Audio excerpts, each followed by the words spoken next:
How can you buy foreclosure homes with no money of your own whatsoever? That's what we're talking about today. Okay guys, so this whole idea of how can you buy foreclosure homes with no money, I want to tackle this. This is a fantastic question. We're going to deep dive into this. Now, if you've got a question you'd like to have me answer, type it in the comments below and I'll create a video just like this for you and for all my amazing subscribers. Please consider subscribing. So let's talk about this. Foreclosed homes. These are properties that the bank has had a loan. There's a homeowner in there. They foreclose on the property. They take the property back. So you're going to have to buy that property. So you could buy that in a pre-foreclosure situation. A pre-foreclosure means you are going to the owner trying to get them to sell you the property before the bank takes the property. So how do you go about doing this? Well, there's a couple of signs. The first thing that happens is somebody gets behind on payments. That is not public information, so I don't have a way to know that. But what I can find out is when they file what's called a notice of default. A notice of default is public information. It goes down to the county recorders. You can drive down to your county recorders and say, I want a copy of the notice of defaults for this day or this week or whatever the case is. Now, with those notice of defaults, you can then go and skip trace or go knock on the door or call that person and say, I'm interested in buying your property. Sounds like you're having a problem with this bank. And I've got a really cool script. Our members have access to this. But the whole idea is you're saying, hey, as a matter of public record, it looks like you're having some trouble with Bank of America. And I'm a real estate investor. I help people with these situations. I'm wondering if I could help you. That's the best way to approach this. And then if they say, oh no, I don't have any problems with Bank of America, you say, well, the county recorder says you do. Why don't I get your name and phone number? I'll double check the records. And if it's still a problem, let me give you a call and let you know. It's the best way to handle that situation.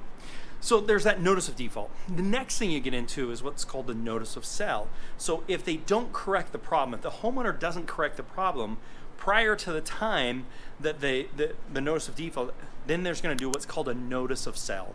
And the notice of sale means that the lender is going to then sell the property to the highest bidder, which may be themselves, by the way. And the notice of sale is typically 30 to 90 days from the time the sale is actually going to occur. If that's the case, this is also an opportunity where you can go after these people because it's more imminent. It's going to be happening faster. This foreclosure sale now has a date on it, which you can go after these people. Which, by the way, we have a software that can help you find these people, skip trace these people, get their phone numbers, and call them. We have a software that does all that called Investor's Edge. You can check it out over at dohardmoney.com. Okay, so what you're now doing then is you're going after these properties that have the notice of sale. We know there's a sell date and we're calling them saying, hey, let's help you with this property. So we want to go after those people. Now, if they don't take care of it, then the bank is going to do a foreclosure.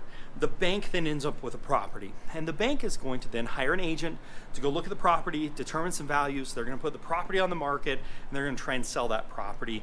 And so you're going to be wanting to work with what are called REO agents or real estate owned agents. Those agents are working with the banks to help them liquidate or sell their properties. You can also look at like auction.com or Hudson and Marshall. Lots of times a bank, if they have a bunch of assets, will take all those assets and liquidate them all at once by doing like what's called a private auction, not a public auction. The public auction was the foreclosure sale, which by the way can be a judicial or non-judicial. A judicial meaning goes in front of a judge. A non-judicial means the attorney is doing that. So that's part of the foreclosure. Not something you need to know, but something to be aware of because each state's just a little bit different in those types of things.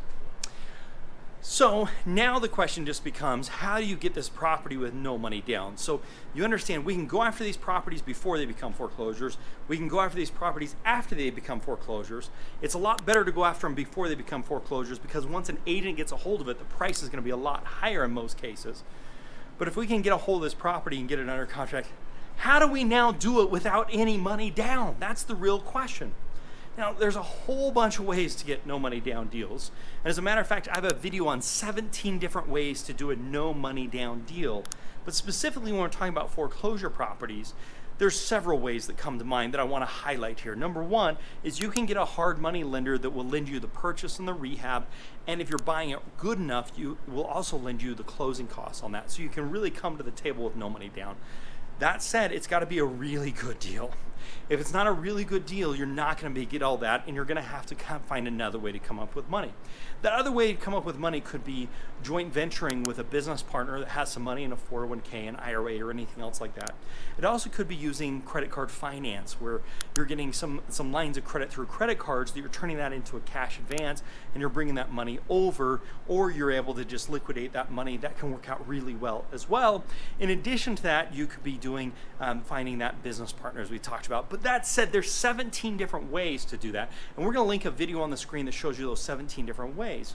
But in the end, probably the easiest way to do that is to get a hard money lender that's willing to lend you the purchase, the rehab, and the closing costs, and be prepared with a backup plan when you're dealing with a line of credit, a home equity line of credit, a business partner, credit card finance. There's multiple different ways that you can combine, and that's what gets really exciting is when you do combinations. If the hard money lender can get you $100,000, but you need $120,000, how can you feel the difference with that? And there's multiple different strategies like these 17 we're going to talk about. But that's really how you can get it done. But if you can find a good enough deal and you find the right hard money lender, they'll fund you the purchase, the rehab, and the closing costs, where you can really come to the table with no money down. Recently, I just looked at a deal where the borrower came to the table $344, but that's not always the case. That's really a home run type deal.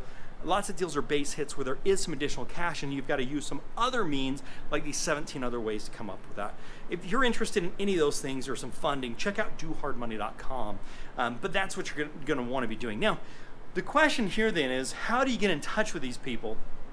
And I have a pre-foreclosure letter that I like to send out to people that are in that foreclosure process before the bank's taking that property back. It's a letter I sent out to them that says, hey, you're in a difficult situation. Let me help you. I specialize in these things. If you want to get a copy of my letter, just text your email address over to 435-294-0433. 435-294-0433. Text it on over, and I'll send you a copy of my pre-foreclosure letter. I've also got a blog, Why Are Foreclosures So Cheap? You can take a look at that. I'll link it in the comments below, and you can read up on that, Why Are Foreclosures So Cheap? I've got another video, How Much Do Foreclosures Sell For at Auction? So if you're interested at all at this auction and how much foreclosures sell for at auction, you can check that out as well. I'll put it on the screen. Also, please consider subscribing. Make it a very profitable day, and bye for now.